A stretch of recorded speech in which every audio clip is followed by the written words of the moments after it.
Hey everybody, Steve Prisbrowski. Welcome to tip number 60 in 101 Tips to Ace Your Promotional Exam.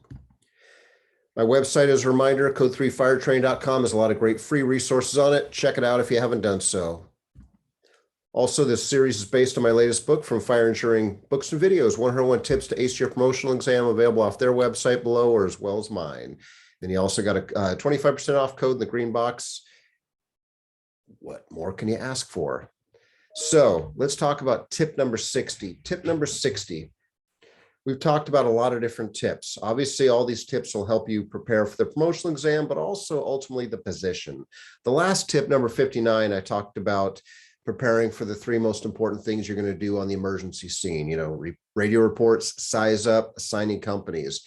The tip 58 dealt with the three most important things you're going to do at the firehouse. Establishing expectations, your first crew meeting, as well as your first personnel counseling scenario, all critical components, especially of a company officer or chief officer.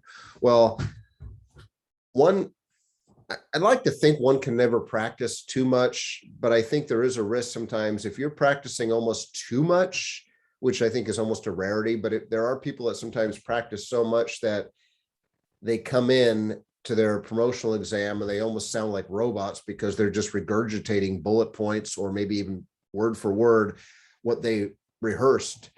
So I'm a fan of rehearsing and preparing and practicing, but you also don't want to be so polished you come across like a used car salesperson. Nothing against any of you if you have ever been in that position, or if you have any friends or family as used car salespeople or even new car salespeople, but hopefully you understand the analogy.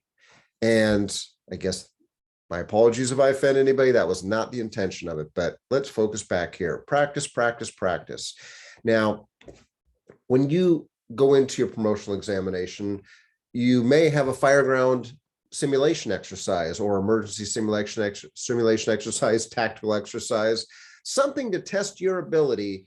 Typically, if you're going for a captain position or lieutenant, company officer, you're probably going to get tested in some capacity, maybe as a video or maybe as pictures of you're the first in officer. How do you handle the situation? It's very common, pictures or videos for captain and lieutenant positions, to be able to have them ask you, okay, with different types of incidents, not just structure fires, but could be wildland if that's what you deal with in your jurisdiction, could be high rise if you have that available, could be MCIs, mass casualty incidents, hazmat calls, whatever. Now you may say, well, we don't have high rises in our district or wildlands, so I'm not going to prepare for that. Well, if your neighboring jurisdictions do and your department does mutual aid or automatic aid like most departments do, you may be going to an incident within another department that has a high-rise fire or mass casualty incident or whatever. So don't just think something will never happen in your jurisdiction. It may not, but you may be finding yourself in a mutual aid incident. So that's the way it is. But prepare for anything, because obviously it's the right thing to do. But whether that is a picture or a video or a series of pictures or series of videos, as a company officer, you're typically going to be, all right, you're the first in officer, get on scene, tell us what you see, size up, tell us what you're going to say, your initial radio report, 30 seconds or less, assign your companies, going through usually a first alarm and maybe a second alarm. So you got to be prepared for that. It's so easy to practice in today's world. I mean, it's, just Google GTS, Google that stuff or Google that shit. Go on the internet. There's many, just YouTube videos alone. If you just type in, fireground command or command and control or radio reports, size up, fire department, whatever terms you use, you'll probably find a slew of videos just on YouTube, if not other sites, that you can use for practice. Try to use different ones so they're not the same. Obviously, you can use like Fire Insuring magazine. Usually the cover of every Fire Insuring magazine has some significant incident on it that was recent, and even if not the front cover, the pages within usually have many pictures. And one of the best things that you can do is have somebody, you could do it yourself, but you could also have someone do a series of exercises like, okay, first picture, here you go. And I'm looking around for my latest fire engineering. Voila. Which, by the way, has July 2021 article. And Fire Engineering also has my latest article in here, which is pretty cool related to courage under fire leadership, but I digress. But again, you take that fire engineering cover and have someone just sort of flash different pictures at you. You can do sort of like, okay, John, you're on scene, 30 seconds or less, initial radio report. Then maybe, all right, John, you got a minute. Talk about your size up components. You know, you don't want to be a robot. You don't want to be just spluing crap out of your mouth like you're just checking boxes. That's not command presence. But you have to be able to look at any type of picture or any type of video to be able to say, all right, engine one is on scene of a 2-story house, fire showing from the 2nd floor, which will be the Alpha Street side. Engine one is going to be establishing 1st Street IC. Command's going to be mobile. My firefighter and I are going to be grabbing a hose line, getting in the door and initiating search and whatever, you know, and I'm just spitballing there.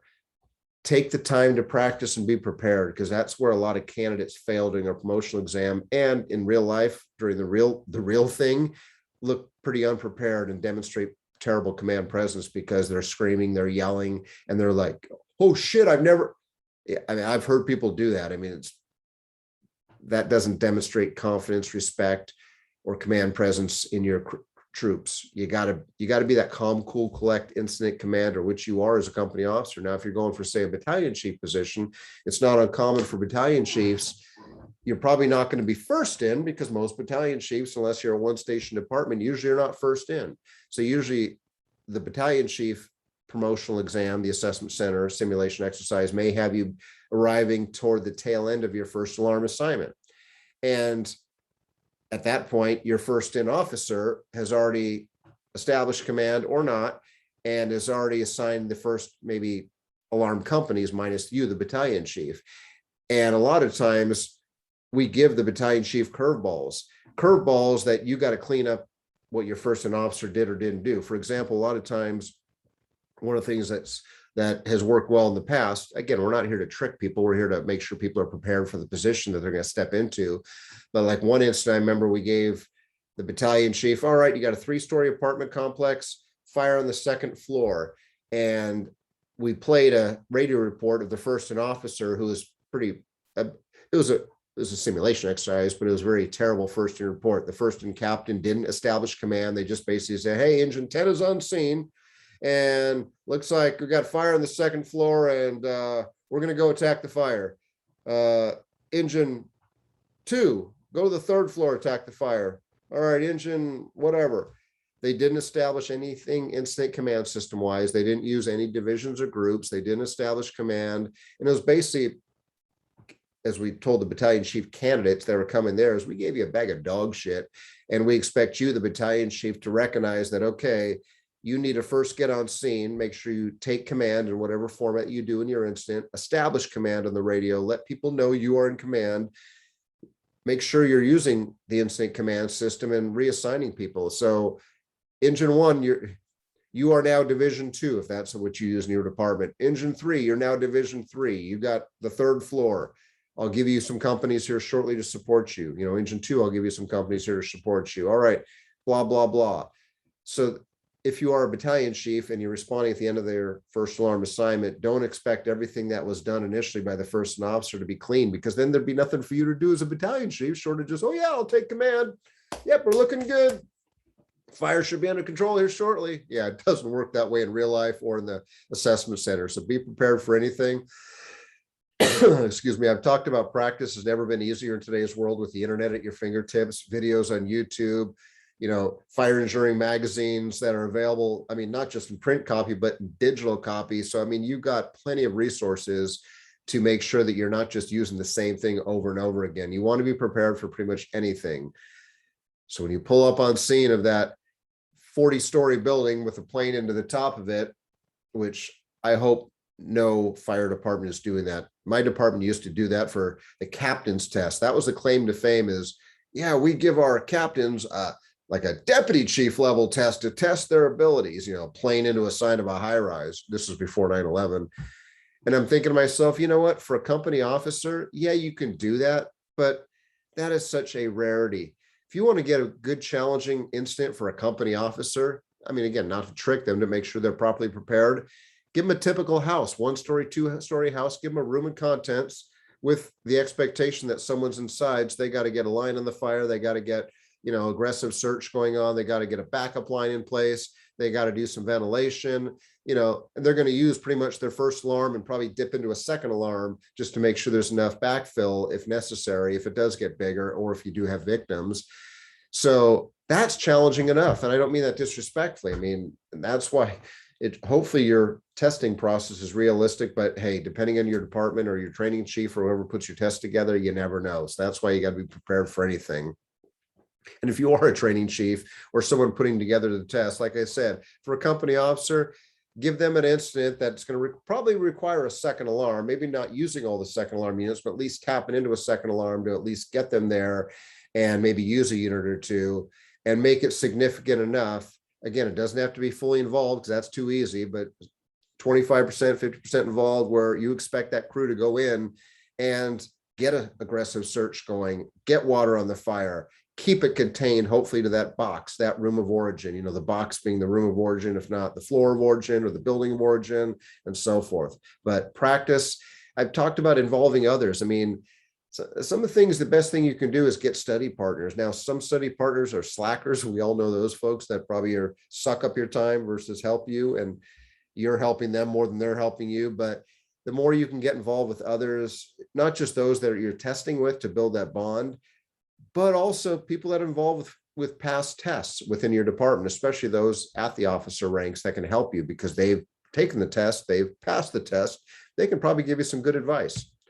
And ultimately don't settle for complacency or mediocrity. And that's something that none of us should ever do. So that's why you want to come in there, because to me, there's nothing more embarrassing going into a promotional exam and screwing the pooch, for lack of a better term, because it's embarrassing. Because when I go into a promotional exam, the last thing I ever want to do is not just embarrass myself, but I don't want to go there and embarrass myself in front of my peers, if not my bosses.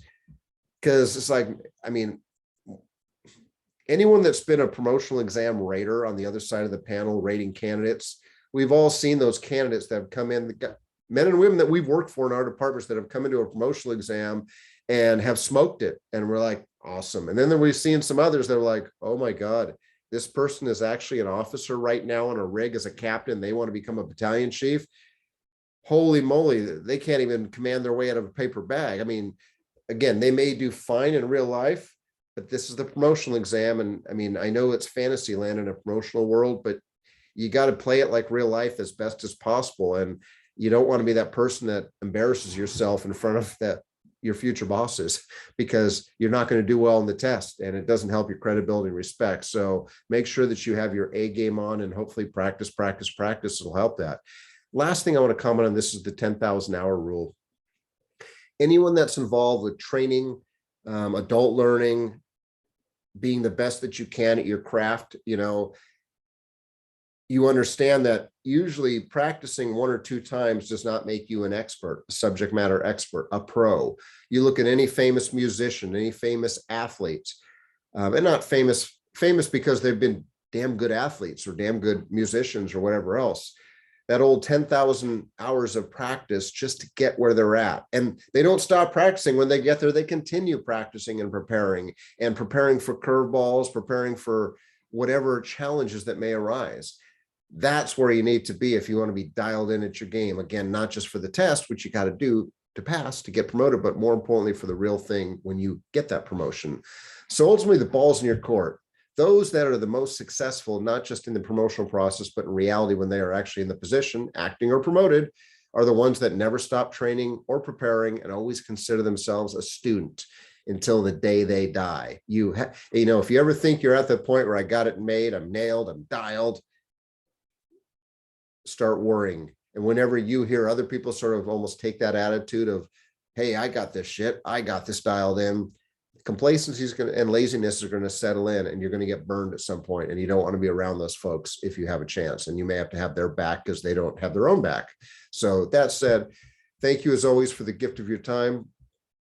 Please feel free to connect with me on social media. And until the next episode, we'll see you.